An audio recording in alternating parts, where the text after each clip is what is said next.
Are you a podcaster? Maybe you've got that big idea and you're looking for a network to join. The multi-award-winning Ozcast Network can get your content to eyes and ears all over the world. Join now for the first month free, and you could be featuring this sound at the beginning of your podcast. Ozcast. Simply head to ozcastnetwork.com for details.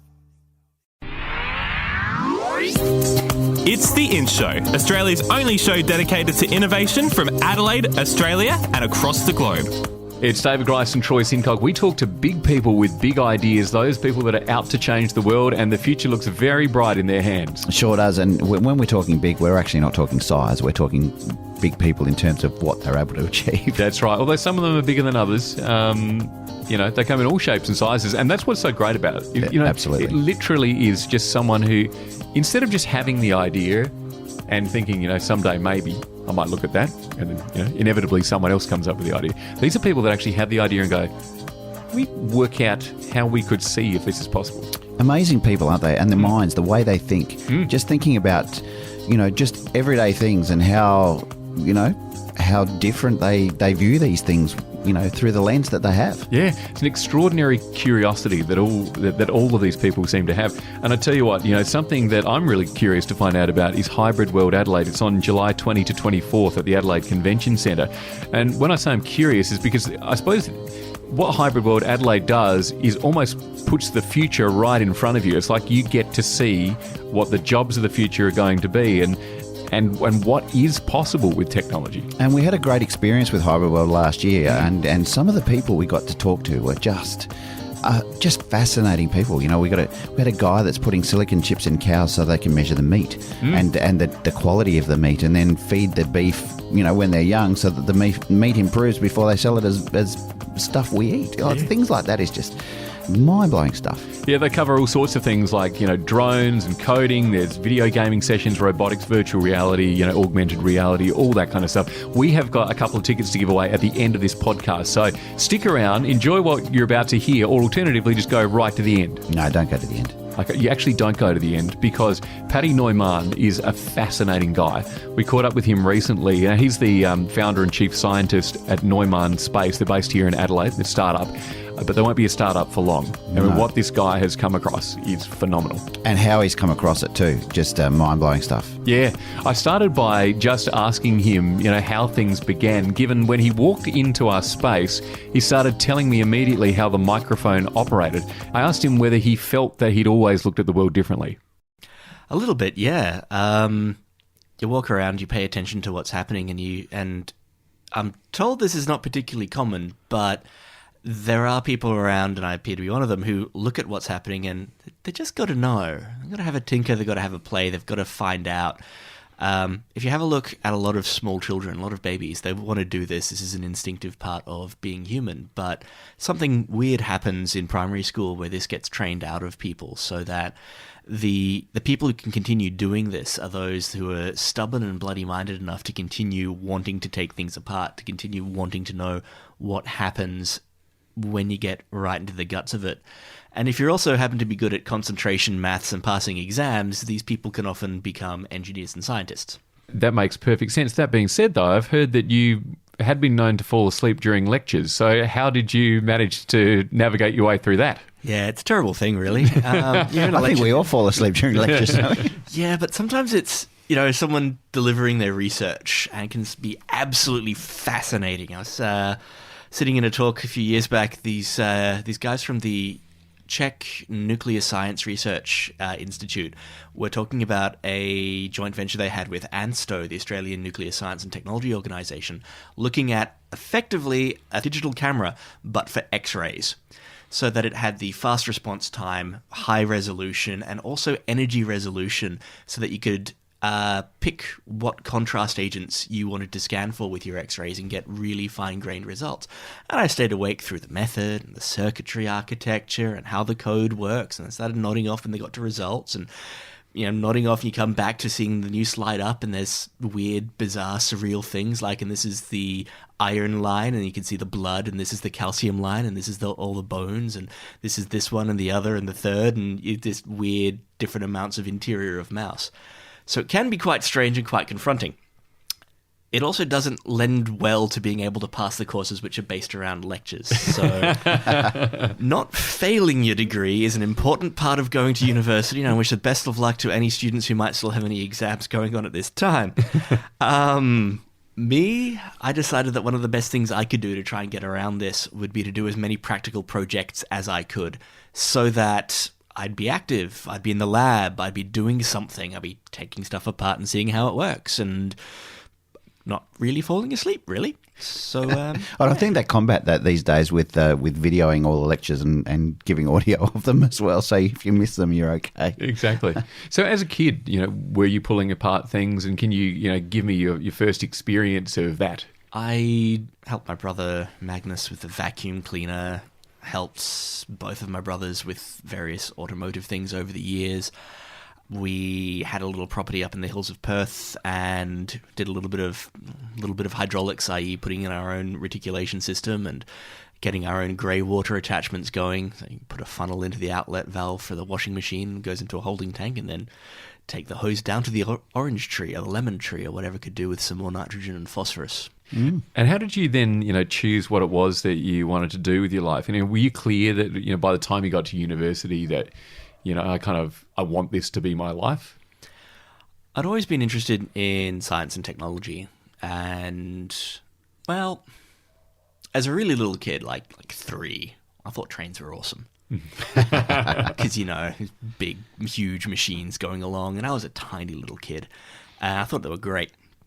And then I figured out that we don't really build trains very much these days. And if you drive trains, you do the same thing day in, day out. And that might get a bit boring. So, all right, we go and think about something else. And then I found out about dinosaurs. And dinosaurs are really cool. And then I read that they might have been wiped out by an asteroid. So I looked into what an asteroid was. And then I thought that dinosaurs died a long time ago. So eventually we're going to find out everything we can about dinosaurs. But space keeps going on forever. So I started reading stuff about space and space technology, space probes, space missions, all these things. And decided that this is something I'd like to try and get into, recognizing just how hard it would be for a kid on the outskirts of Perth. Did the usual thing that they say you should do as a kid, study hard, eat your veg, try and sleep lots, but you know how it goes, doesn't always work out. At the end of it, though, I was lucky enough to head off to the International Science School, which is a science camp that runs every 2 years at the University of Sydney. And there's lots of tours, lots of lectures, lots of discussions. And on some of those tours and some of those discussions, I was talking with the people in the plasma physics department there. And they were doing interesting things with materials physics and the vapor deposition as well as fusion plasmas. And I thought, this is a place that does both aerospace engineering and plasma physics. These are the things I want to study. So Sydney became top of my list. Did well enough in my Year 12 exams to be able to get into Sydney Uni and double degree in aerospace and physics. Did also well enough that I could actually get a scholarship and afford semi-nutritious food as well as rent in Sydney. Because that's always an issue. Yes. And then ran into the whole, fall asleep in lectures, what the hell am I going to do about it? Started doing projects. Fantastic. Tell us about the plasma physics, because probably a lot of our listeners don't really sort of look at the world in that light. So could you just perhaps unpack that for us? Yeah, cool, no worries. Plasma comes from a Greek word meaning the stuff we made. People out there might know about blood plasma. And you get blood plasma in a fairly simple way. You get your blood sample, you put it into a centrifuge, and you spin the hell out of it. And you get these red cells, and we call them red blood cells. And you get these white cells, and we call them white blood cells. And then you get this yellowish stuff that you make. And if you call it yellowish stuff, people will laugh at you. So you call it stuff that you made, but in Greek. And if you call it plasma, it sounds a lot classier. Similarly, when they were first doing experiments with decent vacuum tubes, you get a long glass tube, you put in a positive part of a circuit in one end and negative at the other, and you suck most of the air out of it, but there's a little bit in there. You put a high voltage between those two electrodes, and you can make this glowy stuff in the middle. And if you call it glowy stuff, people will laugh at you. Mm-hmm. But if you call it a photoluminous plasma, it sounds a whole lot classier. That's basically the plasma I use is this glowy stuff. And it's all over the place. Fire is a kind of plasma. Lightning is a kind of plasma. The sun is numerous kinds of plasma in a ball 1.5 million Ks across. The very thin, very tenuous gas between stars is a different type of plasma as well. Most of the universe is a plasma of one form or another, and there are various people who study the various different plasmas, looking at their properties, looking at potential applications. I study the plasmas created by a cathodic arc discharge, which works kind of like an arc welder. If you've never used an arc welder and you don't know what I'm talking about, you've probably seen one on telly or in the movies. You often see them in the background of the scene where the supervillain's detailing their plans. You'll see someone, for some reason, welding together skyscrapers, girders. It looks cool, we'll just go with it. But they put down the face mask and there's this bright blue flash of light and sparks fly everywhere. That blue light, that comes from the welding plasma, which is material being stripped off the end of the welding rod, generally iron and carbon, and then moved through the welding arc onto the bits you're welding together. And the system I work with uses similar physics, uses a different geometry, and it puts it in a vacuum chamber, and people use it in industry to grow very thin films of one material onto a substrate material to change the surface properties, in case you want more biocompatibility for hip replacements, or different electrostatic and electrodynamic effects for touch screens, or diamond-like carbon onto tool steels for diamond drill bits, or for increasing the lifespan of hard drives. So plasma, you can think of it as like a fourth state of matter. You've got solids, liquids, gases. Plasmas are hot, glowy gases that are electrically active as well, so you can grab them with electric and magnetic fields and make them do stuff. And whatever stuff you want, well, you tell it what to do, and it's kind of beholden to the laws of physics. So when you discovered that you had that power, there's this thing that can really move things around it that perhaps others hadn't seen. Where did your mind start going? Like, were you immediately thinking space at that point? Well, I'll take a step back for that one. The project I worked on when I was in third year was to map the electric fields and voltages inside a given plasma discharge through time and space. And it sounds like a lot of science fiction, but you put the probe into the plasma at different points, that's mapping it through space, and you have very, very good instruments so you can look at various time points during this pulse of plasma. This very short, sharp pulse might last for only 100 microseconds. So you need very good instrumentation, but you can see how it changes during the pulse and along the plasma discharge as well, thus through time and space. And if you think about it, you have your plasma being created at one end of the vacuum chamber, and you stick your probe in halfway along. And when you turn on the plasma, it takes a certain amount of time for the plasma to move over to where your probe is. The electrons, because they're the lightest, they move fastest. So if you measure the voltage of the plasma, you'll measure a voltage dip. And then when the fastest ions start catching up, you'll measure a raise in voltage as you get the positive ions negating somewhat the effect of the negative electrons. And then it'll steady state and calm down, and things will go quite happily along for the next couple hundred microseconds. And you turn off your plasma, there's still plasma flowing along, so you still measure the steady state until the tail end of the plasma moves past, in which case you go back up to ground. So with this, you can determine how fast the fastest ions and how fast the slowest ions are moving. And with a bunch of different measurements at the same conditions, you can figure out what statistical distribution the ion energies have. And using a little bit of statistical analysis, you can figure out how fast the average effective ion velocity is.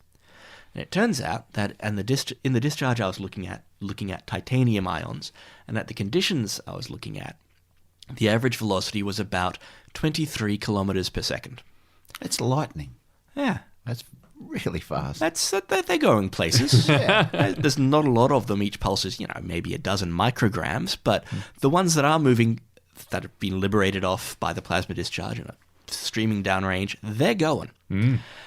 So I thought to myself, you could probably make a rocket thruster out of this, because one of the types that is used today, called the Hall effect thruster, it tends to have an average effective exhaust velocity of about 18 kilometers per second. So it's 5 k's a second better than that already. And this is just me stuffing around in the lab, looking at data from a different project. So I thought, all right, this might be something worth doing some more investigation on. And I'm going to need an honours project in about a year and a half. So I talked to my physics supervisors, and they were fine for me to continue with the project.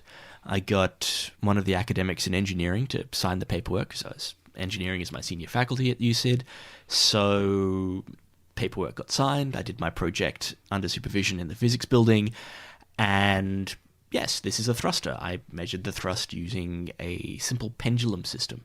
I had a little bit of pendulum made out of a space-age polymer formula that looks for all the world like overhead projector film, because it is overhead projector film, and put that in the way of the plasma stream and measured how fast it got swung back by using a laser occultation method. I put a little grid on the back of the pendulum, shone a laser through it, off a mirror, and then onto a sensor, so I could measure how much light was going through and know the difference in spatial position between lines on this grid, and I know how much time it takes for the pendulum to swing.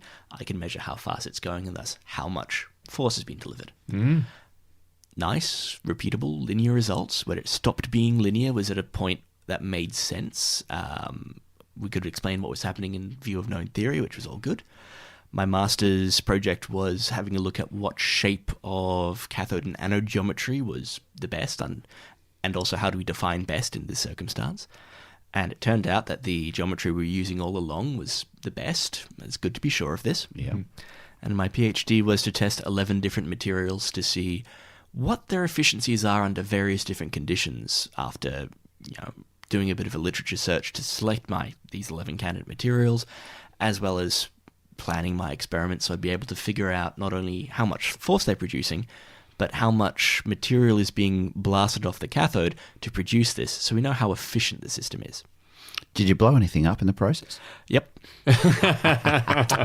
Yep. A couple of things went pop. A couple of times it was putting too much current through hockey puck silicon control rectifiers. So these pieces of semiconductor hardware that are about 2 inches across. They're rated to 5,000 amps as their peak pulse current, and I put 5,500 amps through one a couple of times. So, it's above what it's meant to handle, so of course it broke. Another time was burning out some of the coils inside an old oil-filled transformer that looks like it's from the 1950s. So we had to ring around a large number of places to say, hi, we've got this old transformer, we need it fixed. Can you guys do it as well as fill it up with oil again? Apparently that oil has now been banned for being carcinogenic, teratogenic, and mutagenic. So getting new oil was a bit of a challenge. That really is amazing. And did you have a moment, through all your experimentation where you just went, wow, I've really got something here? Yeah, but that wasn't how I thought about it. So the data that comes out is a bunch of squiggly lines. And it gets graphed, and you output that as a large array of numbers, and you put it through your processing, and then you basically do the data processing procedure, and you start putting data points on a graph and seeing what it looks like. And first couple of data sets I processed were for a couple of fairly dense, fairly refractory, well-behaved metals. I believe it was vanadium and tungsten. Tungsten is one of the metals that gets used for old incandescent light bulb filaments, and vanadium doesn't get used by itself a lot, but it's a really important catalyst in industry as well as alloying material for certain grades of steel. And they worked pretty well. They're getting, the data I was looking at was about what I was expecting, and then I looked at my magnesium data, and I was expecting to get measurements of a quantity called specific impulse in the 3,500 to 4,500 range. Specific impulse is one of the metrics that people use to describe the efficiency of a rocket motor.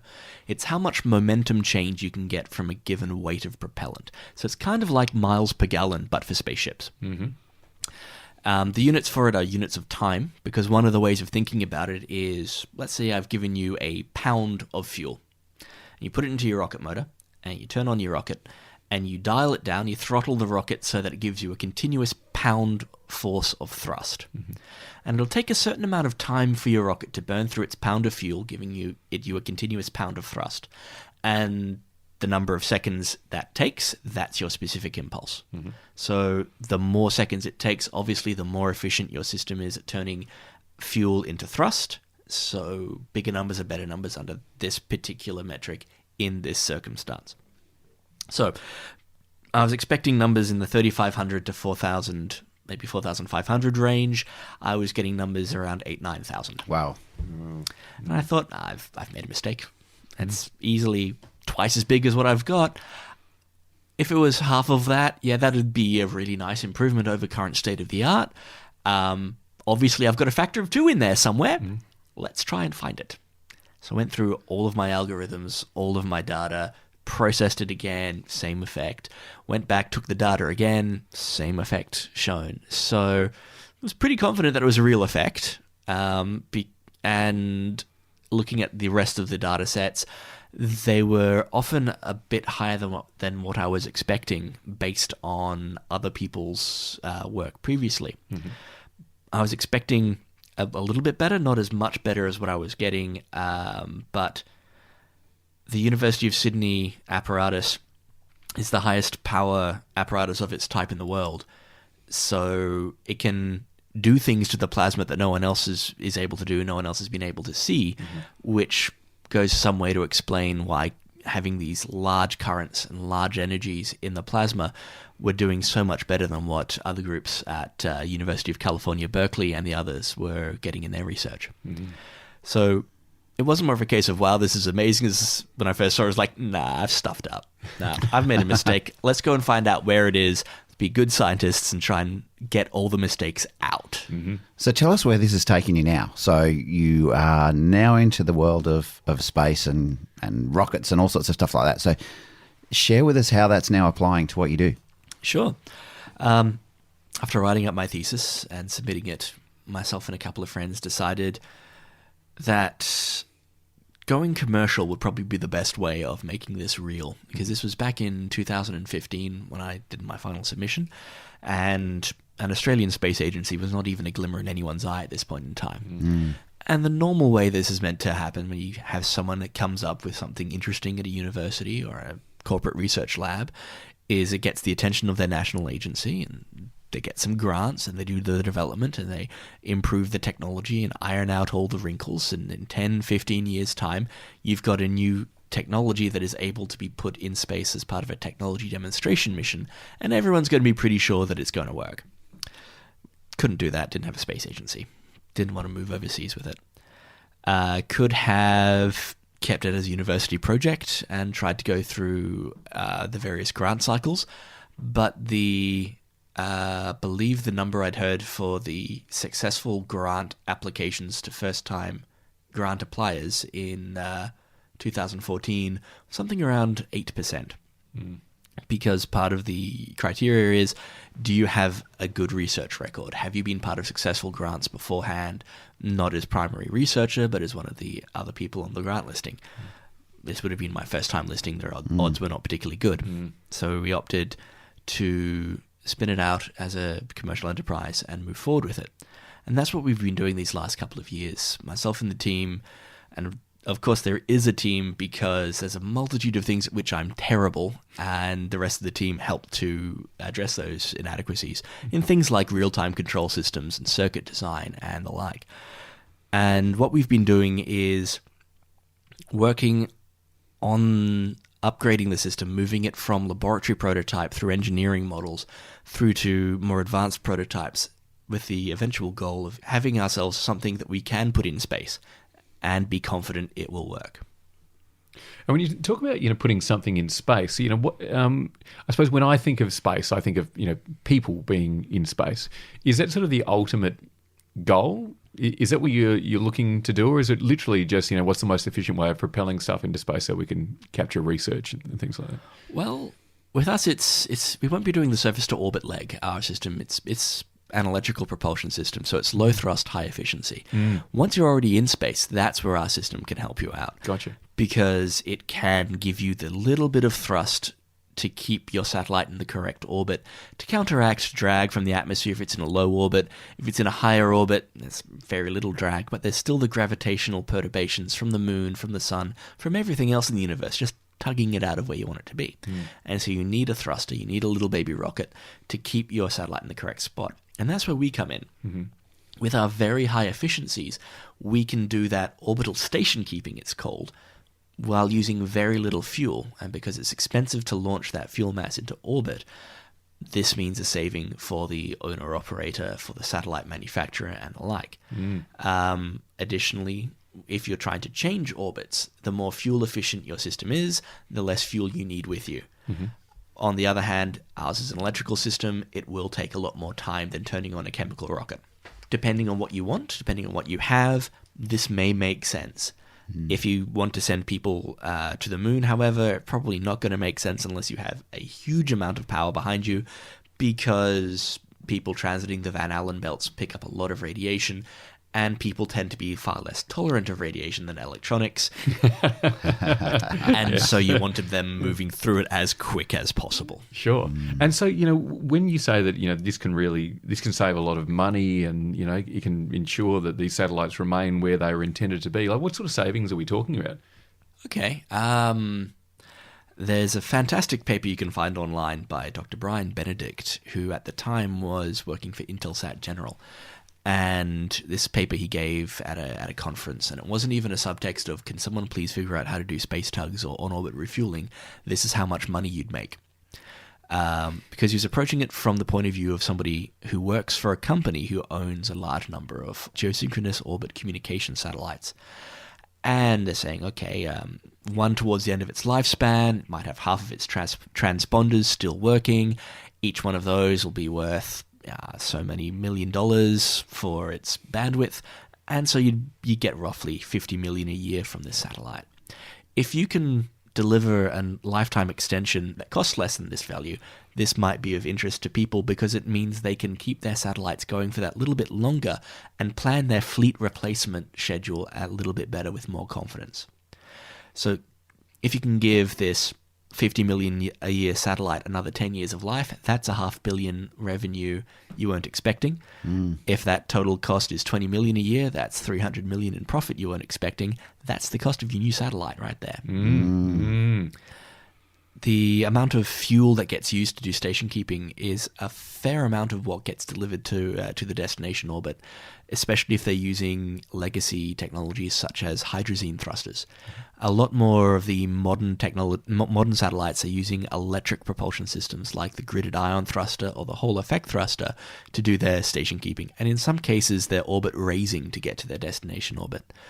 These systems save a lot of launch mass, to the extent that Boeing, I think it was a year and a half ago, released a picture where they had two of a given satellite bus, I believe it's the 702 SP, but it could have been the 702 MP, stacked one on top of the other so that they could launch two on the one rocket where they'd ordinarily only be able to launch one, because they have to launch so much less fuel, and the satellite still gets to the job site, still gets to its destination orbit, still has enough fuel on board to last for 15, 20 years.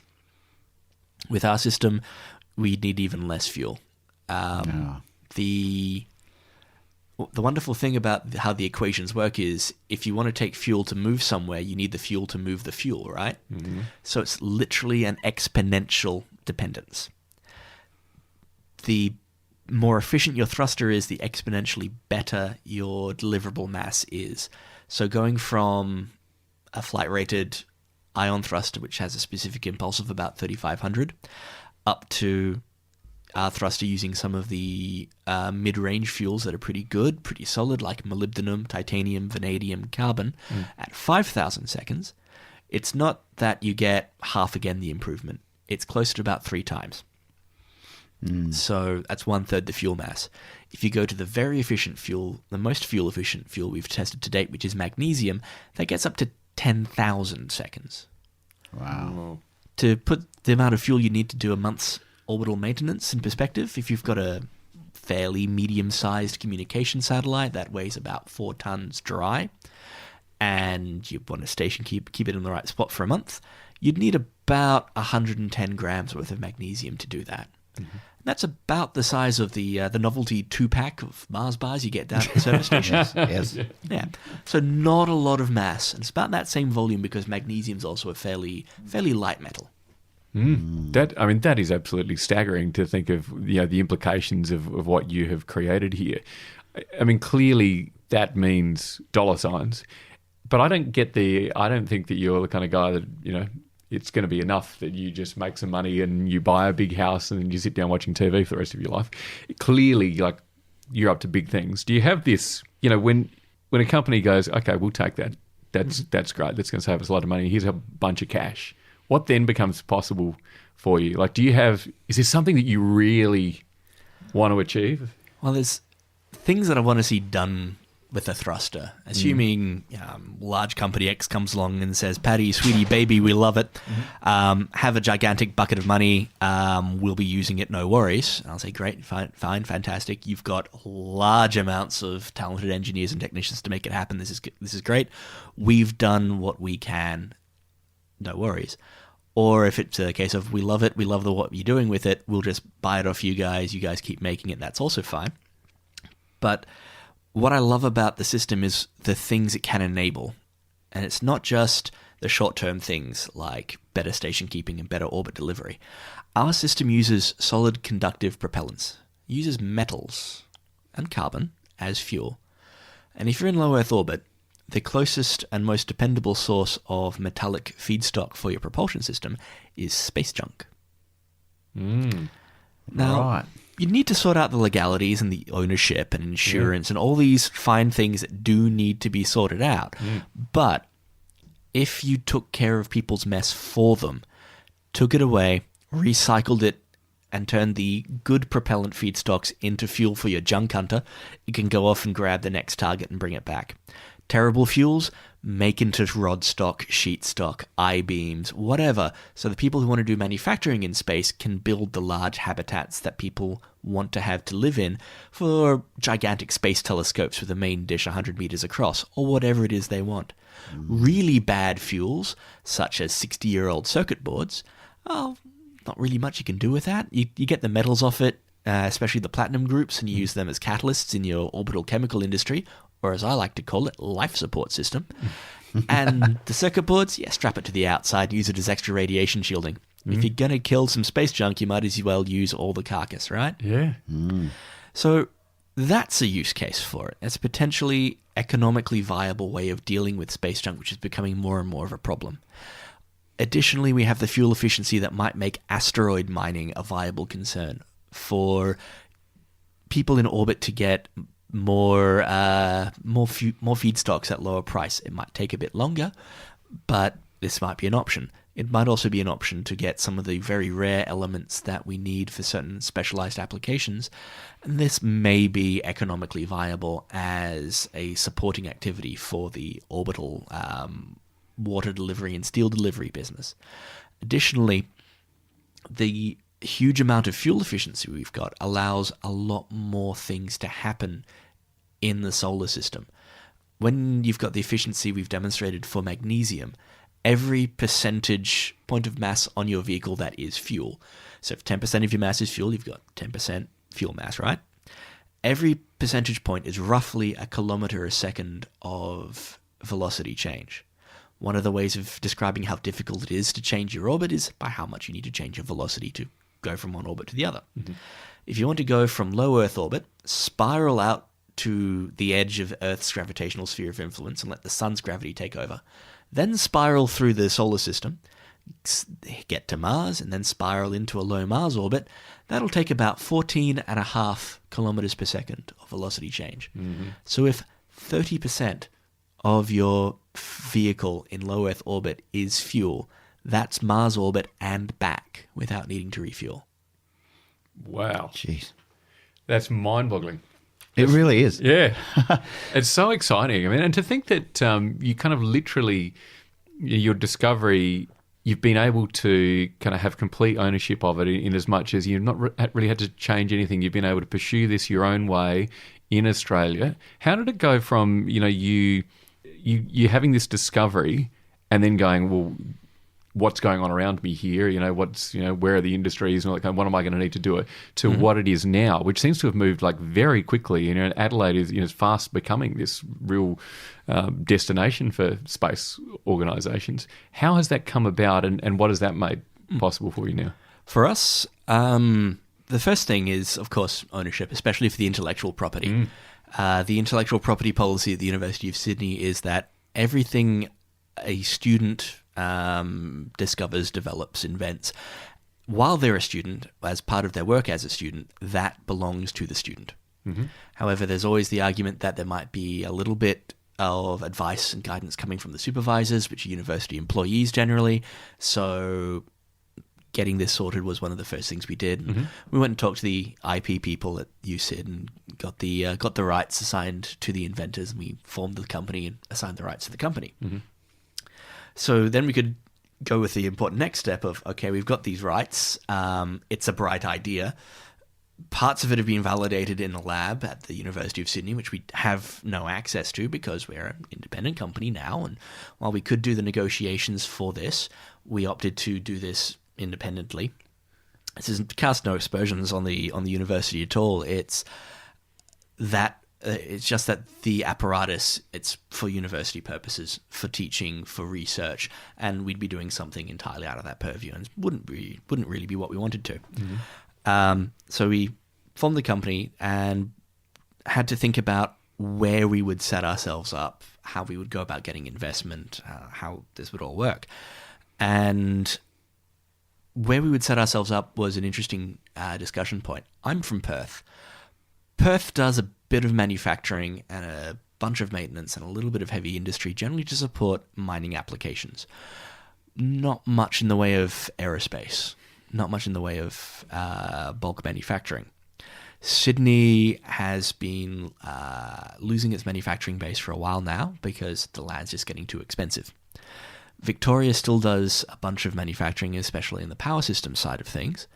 However, Adelaide's where Australia does the bulk of its defence and aerospace manufacturing. The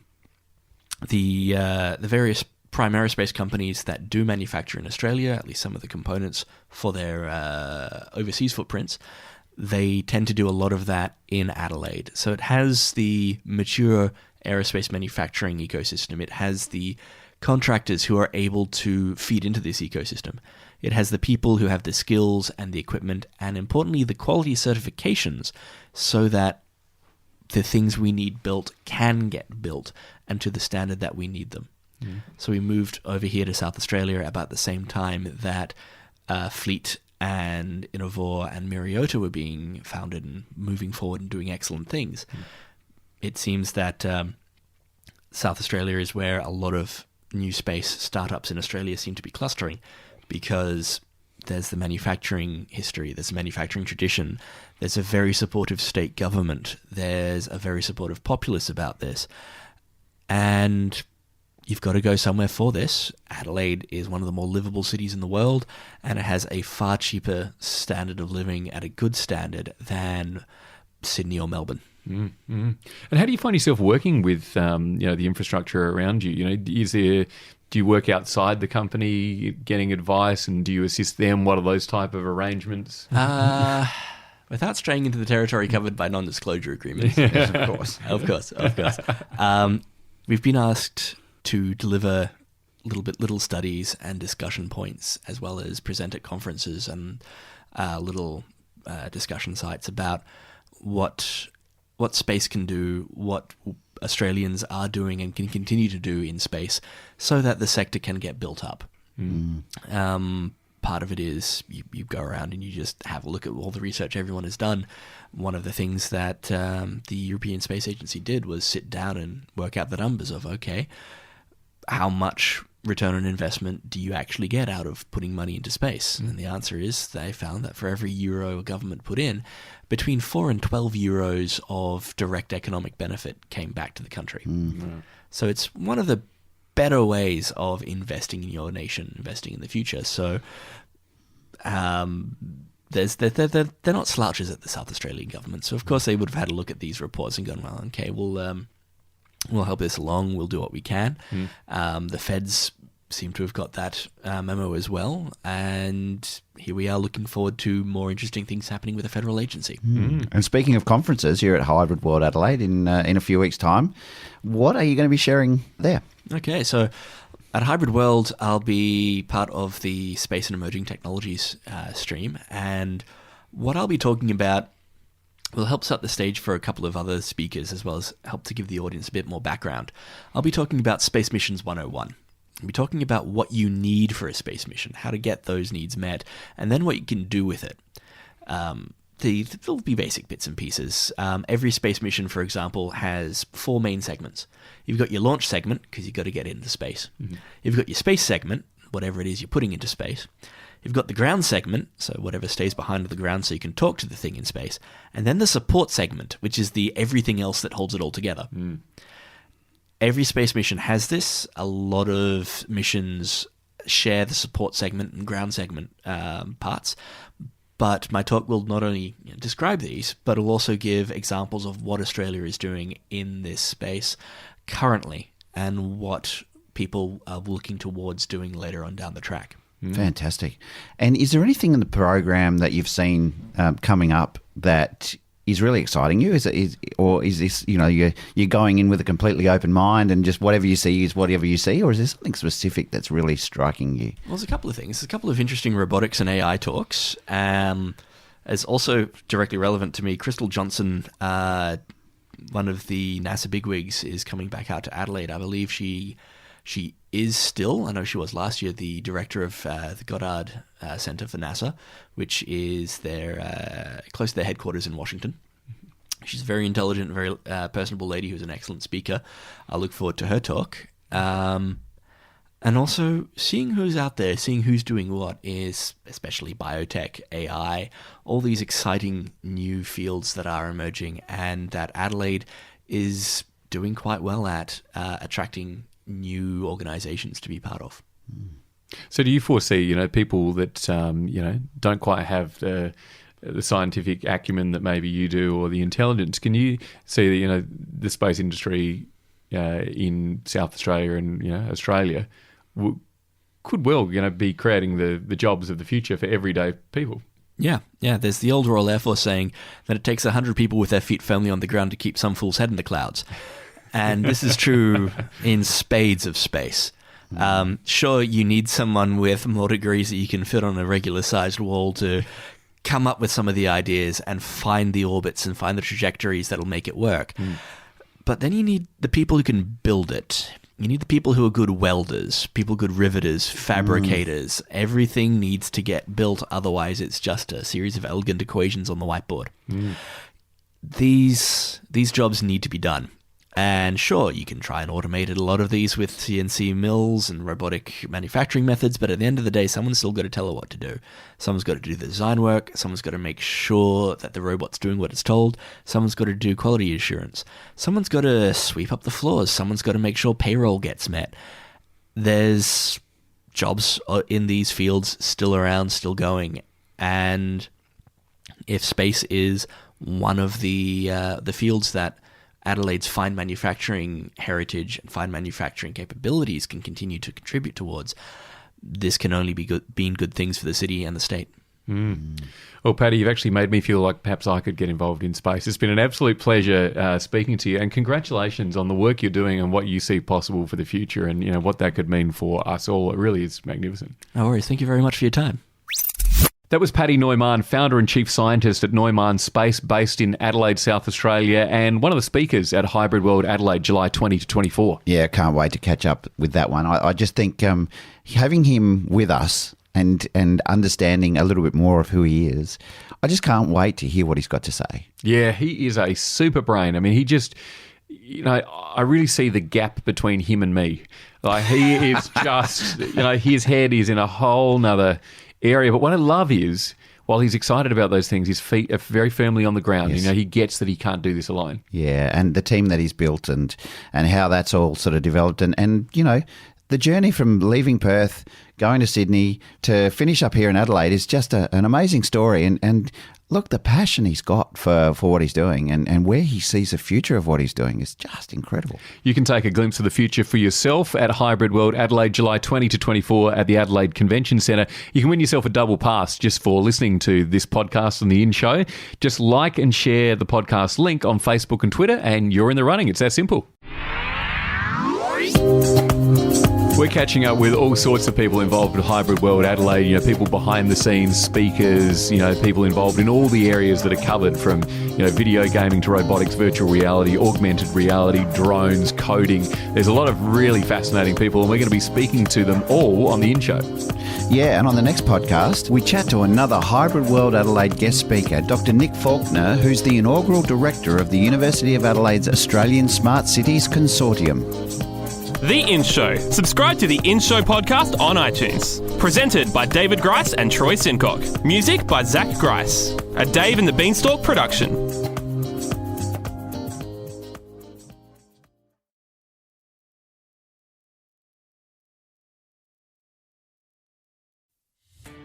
Are you a podcaster? Maybe you've got that big idea and you're looking for a network to join.